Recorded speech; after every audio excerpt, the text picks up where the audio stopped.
Hello, and welcome to 2-Minute Talk Tips. Today's tip, try using the cursor keys on your keyboard when navigating in PowerPoint. When you conduct a presentation using PowerPoint, you're navigating through a collection of slides, a collection of pages. You can move forward in a number of different ways, everything from swiping on your screen to clicking with your mouse to doing a number of different things. I'd like to encourage you to do is experiment with using the arrow keys on your keyboard in order to navigate. The right arrow key will move forward a slide. The left arrow key will take you back a slide. Often when conducting a session, someone in your audience may ask you to go back a slide or go back a couple of slides. When this happens, many presenters will go ahead and try to use the PowerPoint interface and navigate among the slide sorter to get to the right slide, or they'll use their mouse to right-click on the slide. The problem here is that that takes you away from your audience. Now you're focused on the keyboard and focused on the screen. So when somebody asks you to go back a slide, just hit the left arrow key on your keyboard to take you back one slide. If you need to go back further, just keep tapping it. If you're only trying to navigate a couple of slides, this is much cleaner than going to the interface and using the mouse and using the pointer and right-clicking and doing a number of different activities that way. It's a lot less distracting to just tap on those arrow keys. The other great thing is that with practice, you can find the arrow keys on your keyboard with just a quick glance. You can continue to engage with your audience while your fingers reach for the navigation option. As always with new techniques, practice this before you use it. Run a deck in slideshow mode and practice going forwards and backwards in the deck. Stand up while you try it, because you'll likely be standing up when you conduct your sessions. Keep in mind that sometimes your computer will be on a table at waist height, and at other times it'll be on a lectern at chest height. Make sure you're comfortable regardless of where your device is. The cursor keys will help you navigate more smoothly throughout your deck. So try them out. Stick around after the break because I'll be sharing some high-level thoughts about the nature of PowerPoint as a tool.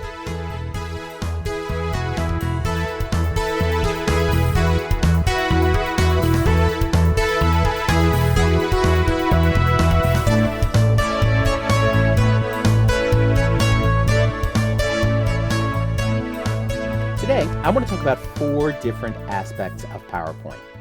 First, we're going to talk about what PowerPoint is. Next, I'll talk about the role of PowerPoint in a presentation. Then, I'll talk about using PowerPoint as a word processor. And finally, a deck is not a presentation. So to begin with, let's talk about what PowerPoint is. If you've been a presenter for any time, or you've watched presentations, or you've been in many schools, you already have encountered PowerPoint. It's the most commonly used tool in the presenter's toolkit. A few people love PowerPoint, but there are a lot of people who hate it. One phrase we often hear from people who are going to a lot of presentations or are attending a lot of sessions is that they are afraid of death by PowerPoint. Death by PowerPoint is something that's familiar to most conference attendees or most meeting attendees. It's when a presenter overloads their presentation time with PowerPoint slides and builds very poor slides at that. They don't help advance the message, and they simply end up boring all of the attendees. And this is not just a problem in education or in corporate spheres. It can also be a problem in the military.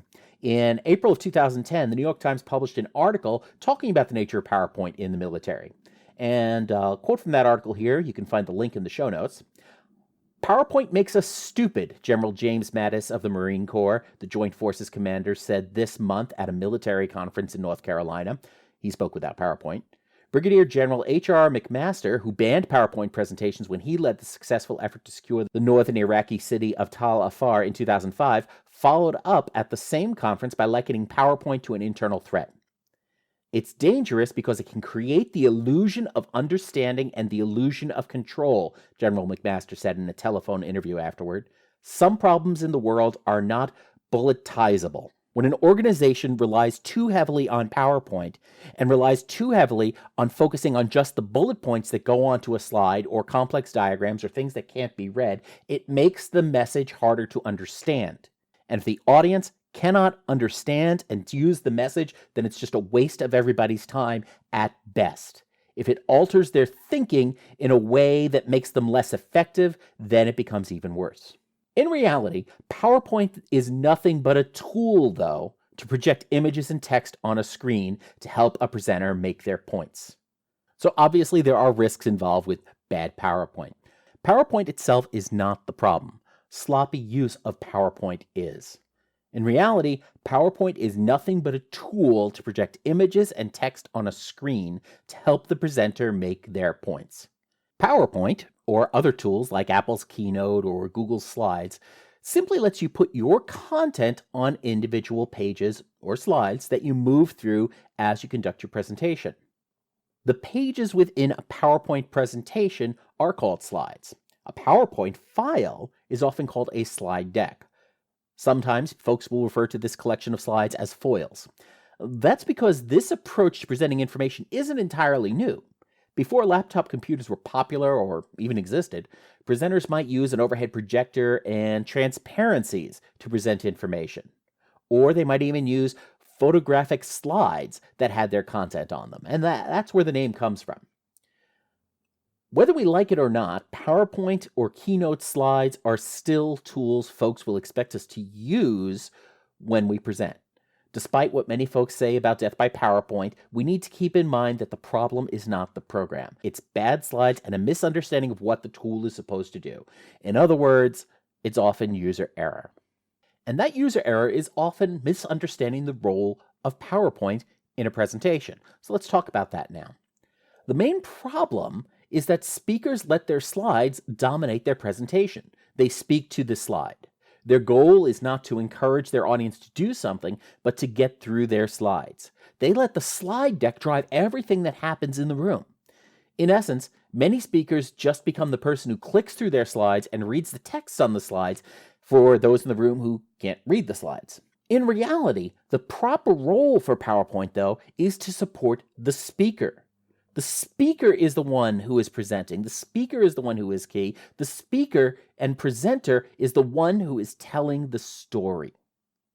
The speaker should build slides that emphasize the key point that they are making or to provide a framework that the speaker can build upon. The slides are simply an aid to help advance the point and to help the audience retain the key details. If every word the speaker says is on the slides, they're using slides wrong.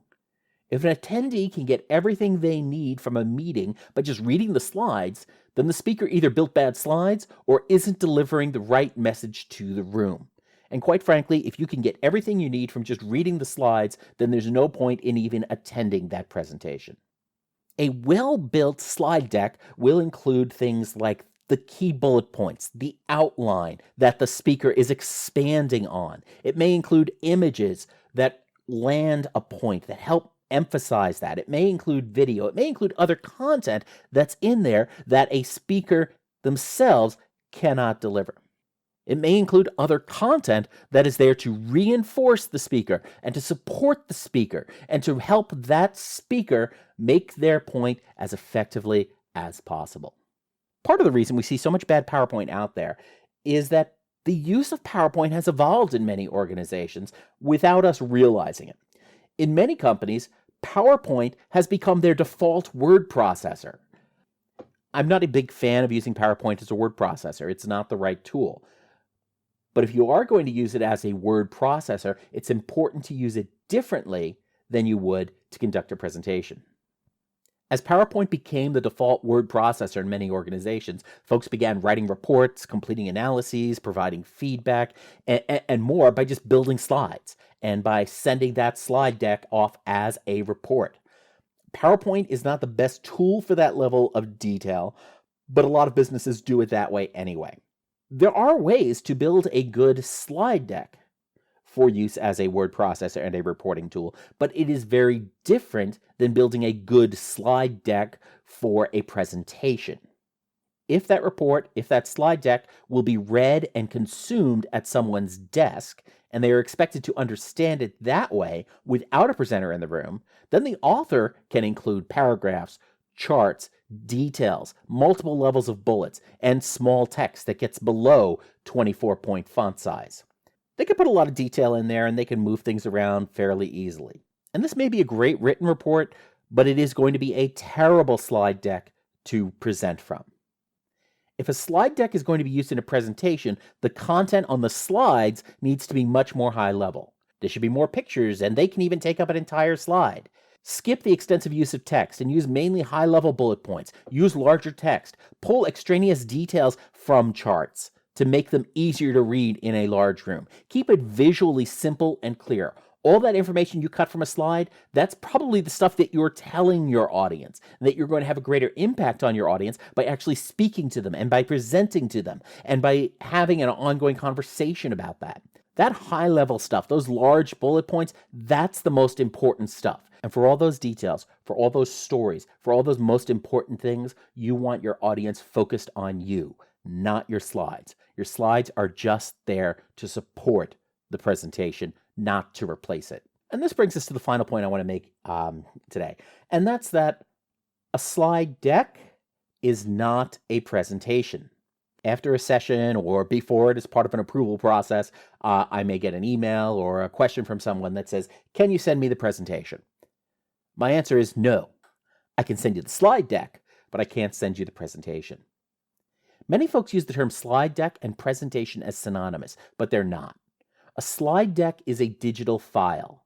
It is a collection of data. A presentation is an event that takes place when a speaker conducts their slideshow and presents their information in a meeting. It exists at a specific time and a specific place. I can send someone a video recording of a presentation. I can send them a summary of a presentation. I can send them the slide deck that I use during a presentation, but I can't send them the presentation itself because a deck is not a presentation. Look, you could argue that I'm being pedantic here, and you're probably right. I believe, though, that using the term presentation when folks actually mean slide deck is one of the things that leads presenters to think that the slide deck is more important than the speaker, and it's not. So I hope this discussion about what PowerPoint is, about the role of PowerPoint in a presentation, about using PowerPoint as a word processor, and about the difference between a slide deck and a presentation has been helpful to you this week. If you have any questions or comments, please send them to me at bill@2minutetalktips.com or post them on our website at 2minutetalktips.com. You can also call our listener line at 650-TALK-TIP. That's 650-825-5847.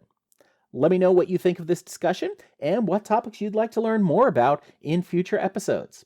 So the next time you use PowerPoint Live, try using those cursor keys to navigate through your slides, and make sure you keep the role of PowerPoint in perspective when you conduct your next event. Don't get best, get better.